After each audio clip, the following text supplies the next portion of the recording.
Ambitious people don't usually fall apart publicly. They slowly stop believing themselves in private. That's what makes it hard to notice at first. From the outside, your life still looks mostly normal. You answer emails, show up to work, say, yeah, just busy when people ask how you've been. Meanwhile, there's this growing distance between the life you imagine and the way you actually move through your days. And you can feel it. You wake up already mentally behind. Check your phone before your eyes fully adjust to the light. Lie there scrolling while part of you quietly thinks, you're doing it again. The ambition is still there, though. That's the strange part. You still want more. You still picture different versions of your future while standing in line at the grocery store. Still save videos about discipline late at night, like maybe this one will finally unlock something. Still feel that little rush when you imagine becoming consistent. The dream never fully disappears, but your participation starts weakening, quietly. You tell yourself, all right, this week I'm serious. And for a little while, you mean it. You clean your space, answer messages faster, open the laptop before overthinking yourself out of it. Even your body feels different when ambition feels close again. You walk faster somehow. Music sounds better. The future feels weirdly reachable for a few hours. Then day 3 comes. This is usually where the separation starts. Not dramatically, just through tiny exits. You open the document, read the first paragraph, then suddenly you're making coffee you didn't even really want. Now the kitchen looks messy. You start cleaning while telling yourself you're still being productive. Then you check your phone for 1 second. And somehow you end up watching somebody else explain the exact life you said you wanted to build. That moment, right there. You can feel it if you pay attention. That little shift where the version of you that wanted more starts backing away from the discomfort of actually becoming it. A lot of people call this procrastination. Maybe sometimes it is, but sometimes it's less about laziness and more about self-protection. Because ambition creates pressure, especially when you've imagined a bigger life for yourself for years, especially when people think you're capable, especially when you think you're capable. That pressure changes behavior quietly. You keep researching instead of starting, keep organizing instead of committing, keep refining the plan instead of risking a real attempt. Potential feels safer than evidence. Potential still lets you believe you could become incredible someday. Action is different. Action creates proof. Proof can disappoint you, and after a while, some ambitious people start protecting themselves from disappointment before anything has even happened. That's when ambition starts feeling heavy instead of exciting. You can see it in ordinary things.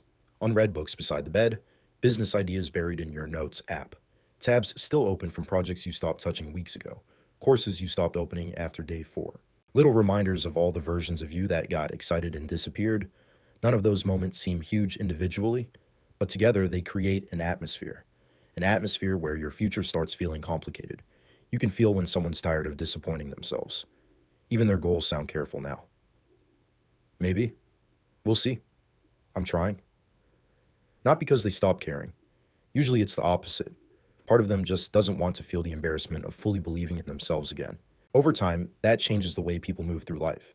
Because eventually you stop relating to your future like it's something you're building. Now it becomes something you observe from a distance. You consume motivation instead of participating in momentum.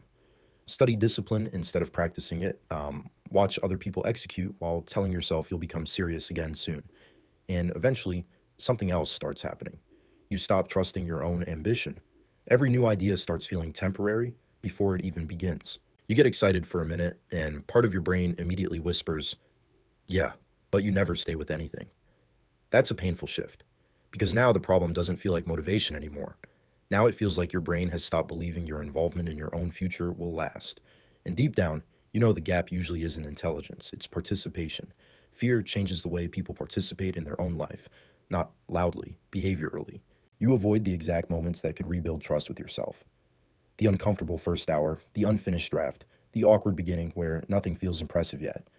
And if you repeat that escape enough times, eventually your brain starts expecting you to leave.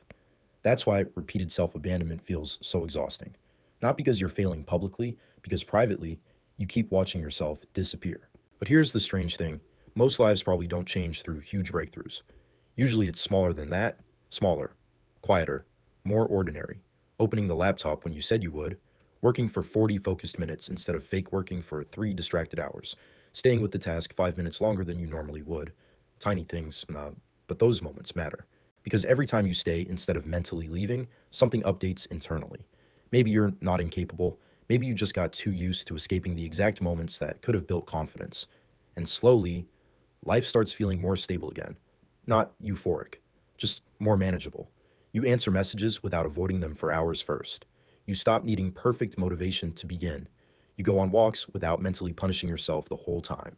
Even ambition starts feeling healthier, less frantic, less emotionally loaded, more connected to your actual life instead of just the version constantly playing in your head. You stop obsessing over becoming a completely different person overnight and start respecting the version of you that stayed present today.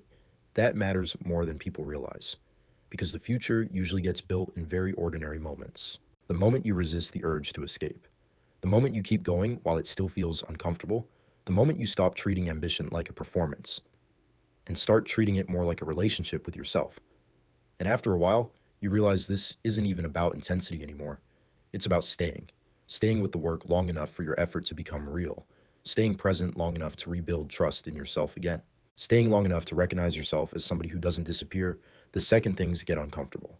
And I think that's the real shift. Not becoming fearless, just becoming someone who stays. Ambitious people don't usually fail loudly. The dream stays alive, the participation disappears.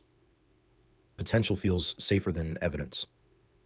Eventually, your future becomes something you observe instead of build. Fear changes the way people participate in their own life. Repeated self-abandonment teaches your brain to expect you to leave. You stop trusting your own ambition. Tiny acts of participation rebuild trust quietly. After a while, you realize this isn't even about intensity anymore. It's about staying. Most futures probably change in smaller moments than people expect, usually when someone decides to stay instead of disappearing again.